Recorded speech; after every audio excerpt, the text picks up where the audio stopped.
오늘 은혜 받으실 하나님 말씀은 구약성경 출애굽기 18장 19절에서 24절까지의 말씀입니다. 출애굽기 18장 19절에서 24절까지의 말씀을 다 같이 봉독하겠습니다. 이제 내 말을 들으라. 내가 내게 방침을 가르치리니 하나님이 너와 함께 계실지로다. 너는 하나님 앞에서 그 백성을 위하여 그 사건들을 하나님께 가져오며 그들에게 율례와 법도를 가르쳐서 마땅히 갈 길과 할 일을 그들에게 보이고, 너는 또 온 백성 가운데서 능력 있는 사람들 곧 하나님을 두려워하며 진실하며 불의한 이익을 미워하는 자를 살펴서 백성 위에 세워 천부장과 백부장과 50부장과 10부장을 삼아 그들이 때를 따라 백성을 재판하게 하라. 큰 일은 모두 내게 가져갈 것이요 작은 일은 모두 그들이 스스로 재판할 것이니, 그리하면 그들이 너와 함께 담당할 것인즉 일이 내게 쉬우리라. 내가 만일 이 일을 하고 하나님께서도 내게 허락하시면 내가 이 일을 감당하고 이 모든 백성도 자기 곳으로 평안히 가리라. 이에 모세가 자기 장인의 말을 듣고 그 모든 말대로 하여. 아멘. 이제 정성진 목사님 나오셔서 하나님의 귀한 말씀을 전해주시겠습니다. 할렐루야. 따라하시죠. 이드로의 지혜. 잠언 기자는 개미에게 가서 그가 하는 것을 보고 지혜를 얻으라. 게으른 사람에게 개미에게 배우라고 말씀하고 있습니다. 지혜를 얻는 일이라면 미물에게 가서라도 배우라고 말씀하고 있는 것입니다. 배우는 것을 부끄러워한다면 지혜를 얻기는 물 건너가고 마는 법입니다. 사람은 성공을 통해서만 배우는 것이 아니라 실패를 통해서도 배웁니다. 그래서 생긴 말이 실패는 성공의 예입니다. 그런 말이 생긴 것입니다. 훌륭한 사람을 통해서만 교훈을 얻는 것이 아니라 악인을 통해서도 배우는 사람이 제자입니다. 가령 조폭들에게서도 배울 게 있는데 충성심, 의리 이런 것들을 배울 수가 있습니다. 징기스칸은 세계에서 가장 큰 제국을 이룬 황제였지만 까막눈이요 무학자였습니다. 그런데 어떻게 세계 역사상 가장 큰 제국을 세울 수 있었을까요? 그의 말을 들어보십시오. 배운 게 없다고, 힘이 없다고 탓하지 말라. 나는 내 이름도 쓸 줄 몰랐으나 남의 말에 귀를 기울이면서 현명해지는 법을 배웠다. 징기스칸은 남의 말에 귀를 기울여 지혜를 얻었다고 고백합니다. 큰 일을 하는 사람이 많이 배울 필요가 있는 것은 꼭 아닙니다. 정주영 씨처럼 초등학교밖에 못 나왔지만 수많은 전문가를 영입하고 부릴 줄 알면 현대그룹과 같은 대기업을 이룩할 수 있는 법입니다. 모세는 당시 세계 최대 제국이었던 애굽의 왕자로서 전통적인 교육을 받았고 수많은 경험을 했습니다. 그런데 그가 일하고 있는 모습을 지켜본 장인 이드로가 혀를 끌끌 차면서 저렇게 일하다가는 본인도 힘들어 지치고 백성들도 힘들어 지친다고 모세에게 훈수를 둔 내용이 오늘의 말씀입니다. 이드로는 광야에서 유목을 하고 살던 미디안 족장입니다. 애굽 제국의 왕자의 눈으로 볼 때는 미개인과 다를 바 없지요. 그런데 지혜는 개미에게서라도 배우라는 말씀도 있듯이 모세는 이드로의 조언을 잘 받아들여서 조직을 강화하고 이스라엘의 통치 제도를 확립하게 되었던 것입니다. 사랑하는 재직과 봉사자 여러분, 여러분은 교회의 기둥과 같은 일꾼들입니다. 여러분들이 위원장, 부장, 팀장, 단장, 대장, 자체의 회장과 임원들입니다. 여러분들이 맡은 부서를 지휘 통솔하고 섬길 때 어떻게 하느냐에 따라 교회의 성패가 달려 있습니다. 깨닫게 하시는 성령의 도우심을 받아 굳게 섬기고 지도하는 지도자들이 될 수 있기를 예수님의 이름으로 축원합니다. 따라하시죠. 함께 일하는 기쁨을 알아야 합니다. 사람들은 일을 하는 스타일이 몇 가지 있습니다. 혼자서 아주 잘하는 사람이 있습니다. 과제를 맡기면 혼자서 아주 밤을 새서 일하는 사람이 있습니다. 그 다음에 혼자서 하는데 끙끙거리고 못하는 사람이 있습니다. 그런가 하면 함께 기쁨으로 일하는 사람이 있습니다. 어떤 사람은 함께 하기는 하는데 갈등을 일으킵니다. 이 중에 가장 바람직한 스타일은 함께 기쁨으로 일하는 사람이지요. 모세는 혼자서 잘하는 스타일이었습니다. 그런데 너무 많은 일이 올라오다 보니 끙끙대게 된 것입니다. 오늘 13절부터 18절 이렇게 말씀합니다. 이튿날 모세가 백성을 재판하느라고 앉아있고 백성은 아침부터 저녁까지 모세 곁에 서 있는지라 모세의 장인이 모세가 백성에게 행하는 모든 것을 보고 이르되 내가 이 백성에게 행하는 이 일이 어찌 됨이냐 어찌하여 네가 홀로 앉아있고 백성은 아침부터 저녁까지 네 곁에 서 있느냐 모세가 그의 장인에게 대답하되 백성이 하나님께 물으려고 내게로 옴이라 그들이 이 일이 있으면 내게로 오나니 내가 그 양쪽을 재판하여 하나님의 율례와 법도를 알게 하나이다. 모세의 장인이 그에게 이르되 네가 하는 것이 옳지 못하도다. 너와 또 너와 함께한 이 백성이 필경 기력이 쇠하리니 이 일이 네게 너무 중함이라 내가 혼자 할 수 없으리라. 자, 광야에서 무슨 재판할 게 그리 많았을까요? 그 이유는 앞에 있는 17장에 보면 나옵니다. 아말렉과 전쟁에서 승리했습니다. 고대 사회에서 제일 재산을 불리는 방법이 뭐냐 하면 전쟁에서 전리품을 탈취하는 것입니다. 그래서 그들이 많은 전리품을 노획했습니다. 요즘 말로 말하면 갑자기 경제 호황이 불어닥쳤다는 것입니다.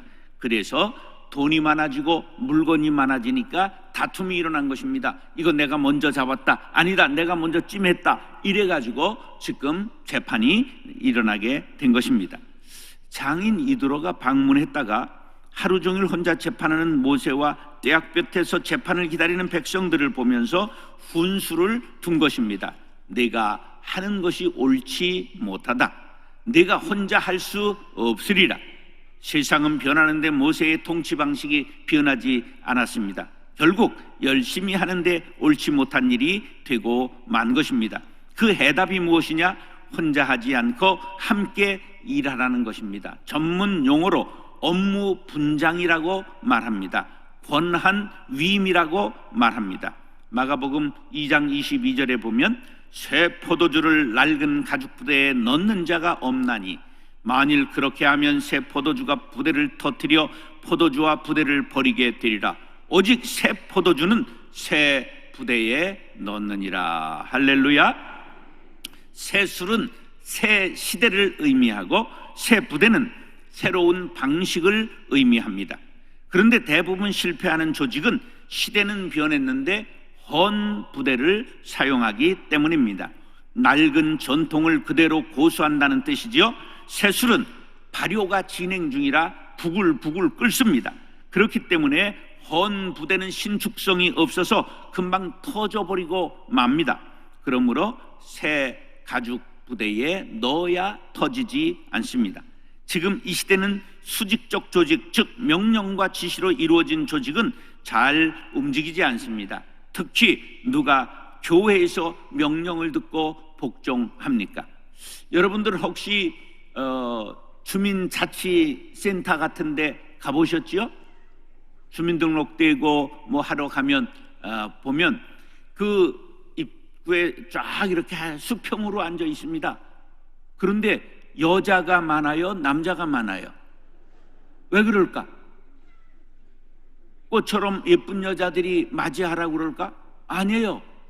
이게 다 고시처럼 시험을 보고 들어온 것이라 여자들이 시험에 집중하고 시험을 잘 봐요. 그래서 여자들이 쫙 그렇게 앉아 있는데 그 뒤로 갈수록 몇 단 가면 그 높은 것 같지만 배운 것은 요 앞에 있는 아가씨들보다 훨씬 짧습니다. 옛날 고등학교 나오고도 지금 국장으로 있는 사람이 있는 거예요.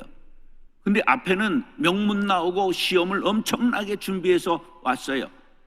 그러니까 뒤에 있는 과장 국장이 얘야 이것 좀 해줘라 그러면 이 앞에 있는 아가씨가 뭐라 그러냐면 과장님 제 평생을 책임지시겠습니까?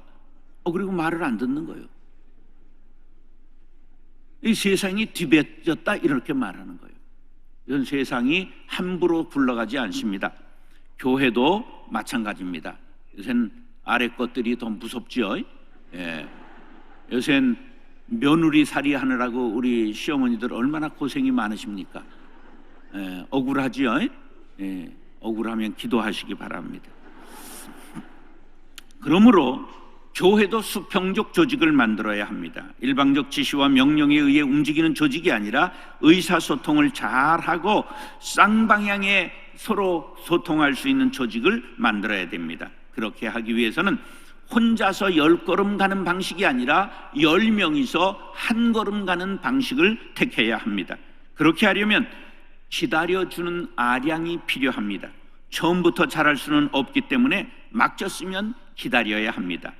우리 어른들이 하신 말씀 중에 죽이 되든 밥이 되든 놔둬라 이런 말을 많이 우린 들었습니다.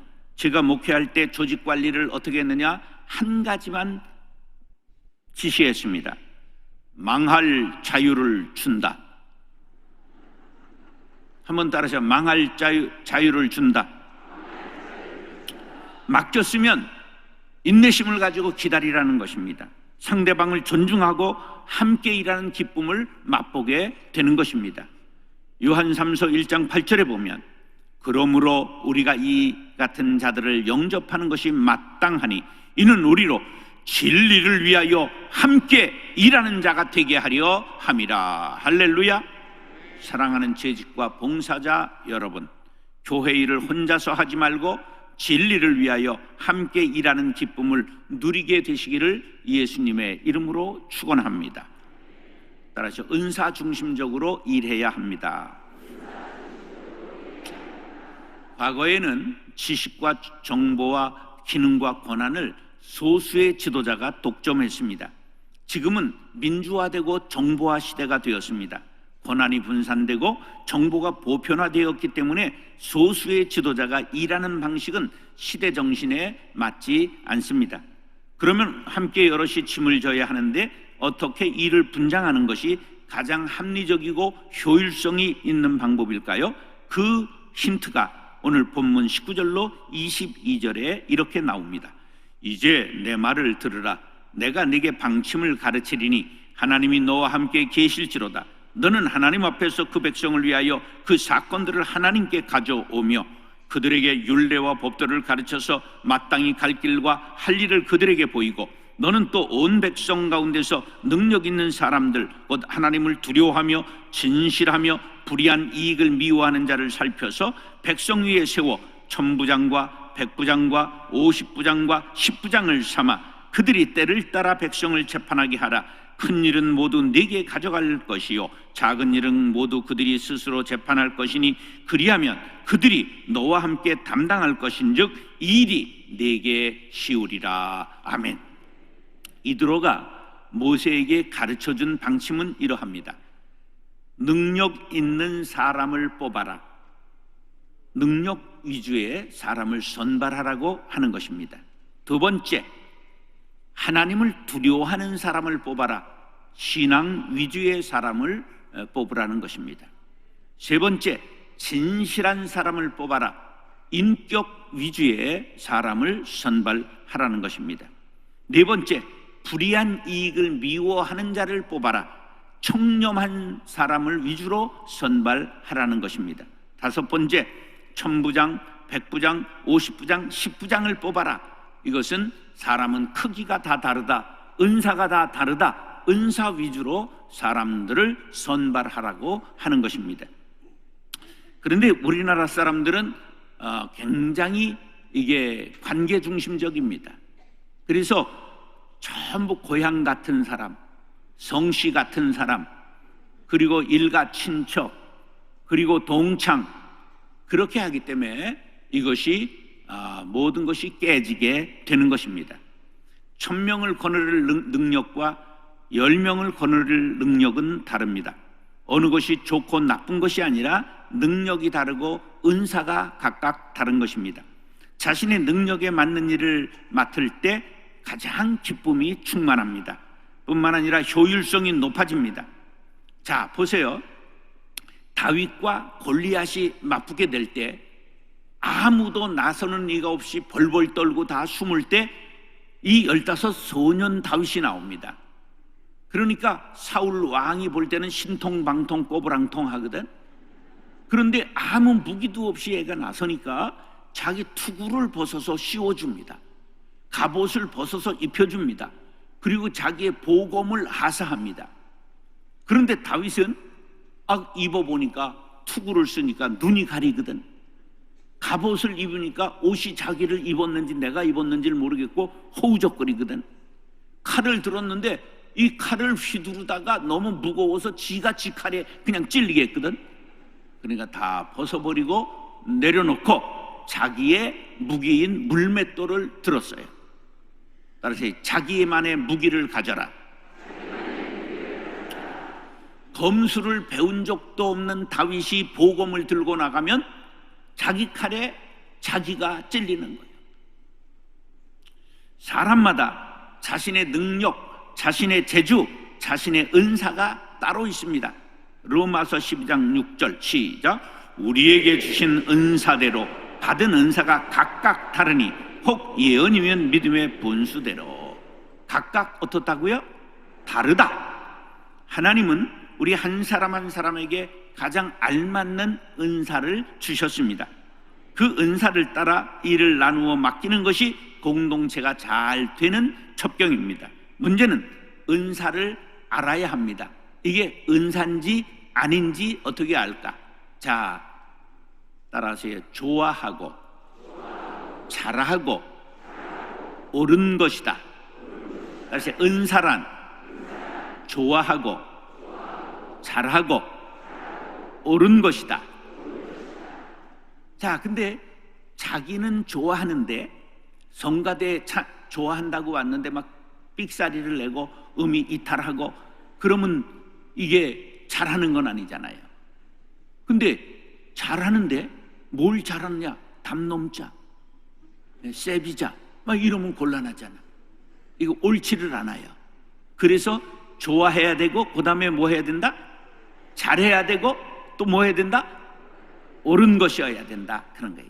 그래 은사의 정의는 좋아하고 잘하고 옳은 것이다. 그런데 그것이 정말 저 사람이 은사, 하나님이 주신 은사냐 판별하는 법을 제가 만들었어요. 자, 그 가서 다시 읽지도 않을 거 쓰고 자빠졌지 말고 손에 있는 거 다 내려놓고 자, 손을 놓고 이렇게 하세요. 하나님께 영광을, 교회의 유익을, 형제에게 덕을, 자신에게 기쁨을. 이 인생은 네 박자야. 그래서 이 네 가지가 맞아야 은사인 거야. 이게 제가 만든 은사 판별법이에요. 자, 한번 따라서요. 자신에게 기쁨을, 형제에게 덕을, 교회의 유익을, 하나님께 영광을, 하나님께 영광을, 교회의 유익을, 형제에게 덕을, 자신에게 기쁨을. 요 네 박자가 맞아야 이게 정말 은사인 거예요.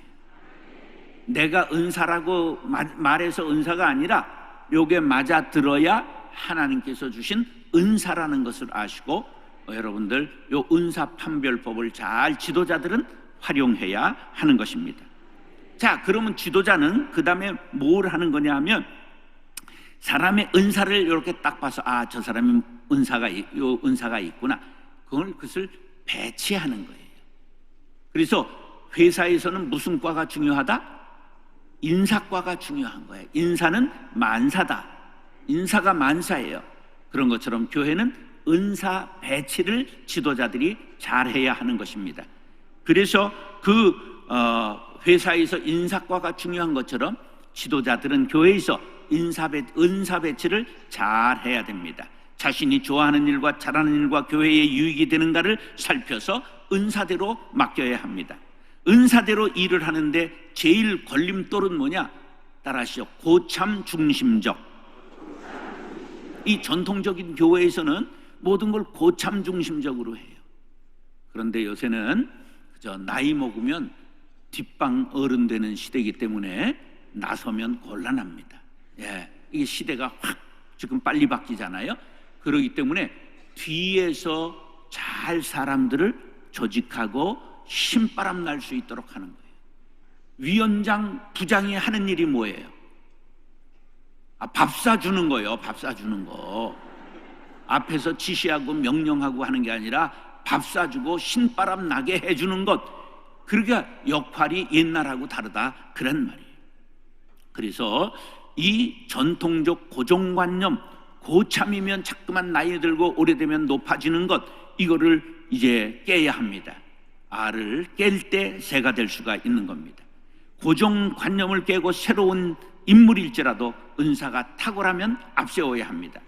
고참 중심적으로 하면 오래된 성가대원이 지휘해야 되는 거예요. 그런 법은 없는 거죠. 지금 18살짜리가 우리나라 그저 세계 피아노 경연에서 우승을 했잖아요. 18살짜리 해외에 나가본 경험도 없는 우리 청년이. 그러니까 그러한 사람들을 잘 꺼냈습니다. 저는 어떻게 했느냐 하면 부목사 중에 설교 잘하는 친구들이 있으면 설교를 자꾸만 시키는 거예요. 금요일 날 철야 기도에는 소방수들은 절대로 세우지 않아요. 불 끄는 놈들은 세우면 안 되니까 불을 태워야 되는 거예요. 막 앞세우는 거예요. 그러면 나는 설교 안 하고도 월급은 받잖아. 그 얼마나 편하고 좋아. 왜 지보다 잘하는 애들을 눌러? 절대 그럴 필요가 없는 거예요. 막 찜쪄 먹고 튀겨 먹고 볶아 먹고 삶아 먹고 지져 먹고 전부 써먹어야 되는 거예요. 모세가 이드로의 코치를 받아 은사 중심적으로 일꾼을 뽑아 배치하니 이스라엘 공동체가 힘을 얻게 되었습니다. 할렐루야. 사랑하는 재직과 봉사자 여러분, 모든 조직 속에서 능력, 신앙, 인격, 청렴, 은사 위주로 사람을 뽑아 일을 맡기시기 바랍니다. 은사 중심적 사역이 확대되어 조직이 살아나고 움직이고 교회가 더욱 부흥하게 될 수 있기를 예수님의 이름으로 축원합니다. 따라서 권한을 위임해야 합니다. 권한을 위임한다는 것 쉬운 일이 아닙니다. 사람들 속성은 쥐꼬리만 하는 권력이라도 끝까지 붙잡고 놓지 않으려고 합니다. 그러면 어떻게 하면 권력을 위임할 수 있을까요? 따라서 자기에게 집중하지 말고 교회에 집중하자. 자기에게 집중하지 말고 하나님께 집중하자. 자기 중심적인 생각을 내려놓으라는 말이에요. 예수님이시라면 어떻게 하실까? 교회가 잘 되는 일이라면 내가 어떻게 해야 될까? 생각하게 하라는 것이죠. 싸우고 다투고 갈등을 일으키는 사람들은 끝까지 자기에게 집중하는 것입니다. 자신을 조직 속에 던지시기 바랍니다. 교회를 위하여 자신을 포기하시기 바랍니다. 그러면 교회가 잘 되고 자신도 높임을 받게 될 것입니다. 제 목회 훈입니다. 제가 이걸 붙여놓고 살았습니다. 생교회사, 사교회생. 내가 살면 교회가 죽고 내가 죽으면 교회가 산다. 이렇게 목회했더니 나는 죽지 않았고 날마다 다시 한번 살고 힘을 얻게 된 것입니다. 이드로가 고난을 위임하라고 충고할 때 모세가 기꺼이 받아들였습니다. 내가 만일 이 일을 하고 하나님께서도 내게 허락하시면 내가 이 일을 감당하고 이 모든 백성도 자기 곳으로 평안히 가리라. 이에 모세가 자기 장인의 말을 듣고 그 모든 말대로 하여 모세가 이스라엘 무리 중에서 능력 있는 사람들을 택하여 그들을 백성의 우두머리 곧 천부장과 백부장과 50부장과 10부장을 삼음해 그들이 때를 따라 백성을 재판하되 어려운 일은 모세에게 가져오고 모든 작은 일은 스스로 재판하더라. 모세가 그의 장인을 보내니 그가 자기 땅으로 가니라. 할렐루야. 23절에 보면 하나님께서도 내게 허락하시면이라는 말씀이 나옵니다. 우리는 언제나 하나님께 허락을 받아야 합니다. 그렇지 않으면 공동체가 인본주의적으로 흐를 수 있습니다. 늘 하나님의 뜻을 묻는 공동체가 되기를 원하시면 아멘 하시기 바랍니다. 하나님의 뜻을 묻고 은사 중심적으로 사람을 찾아 세우면 너도 이 일을 감당할 수 있을 뿐만 아니라 백성들도 평안할 것이다. 이드로가 말하자 모세가 그 말을 듣고 그대로 행하여 사람을 선발하고 재판을 위임하게 되었습니다. 그러자 모세의 일이 줄어들어 더 큰 일, 중요한 일에 집중할 수 있게 된 것입니다. 어떤 분들은 너무 열심히 지나친 나머지 장관이 되어서도 주사가 할 일을 자기가 하려고 하기 때문에 주사 장관이라는 별명이 붙는 경우가 있습니다. 지도자가 권한을 위임했다고 끝나는 것이 아니라 수시로 보고를 받고 코치를 정확하게 해주어야 합니다. 아울러 칭찬과 격려를 아울러 우리가 아끼지 말아야 합니다. 전설적인 미국의 농구 감독 베어 브라이언트의 유명한 말입니다. 무엇이 잘못되었을 때는 내 책임이다. 무언가 좀 잘 될 때는 우리가 했다. 무언가 아주 잘 되었을 때는 너희들이 다 했다. 유명한 명언입니다. 한번 따라하세요. 내 책임이다. 우리가 해냈다. 너희들이 해냈다. 지도자가 어떤 태도로 팀워크를 다지는가에 따라 공동체의 전력이 극대화되기도 하고 추락할 수도 있습니다.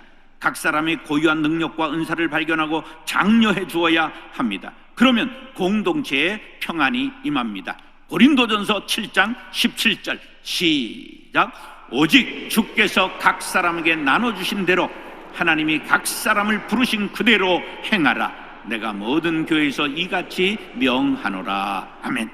사도 바울이 은사 중심적 사역을 하는 사람은 권한을 위임하라고 우리에게 코치하고 있습니다.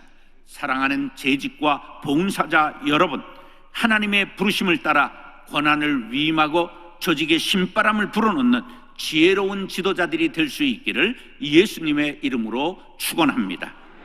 따라하시오. 이드로의 지혜, 함께 일하는 기쁨을 알아야 합니다. 은사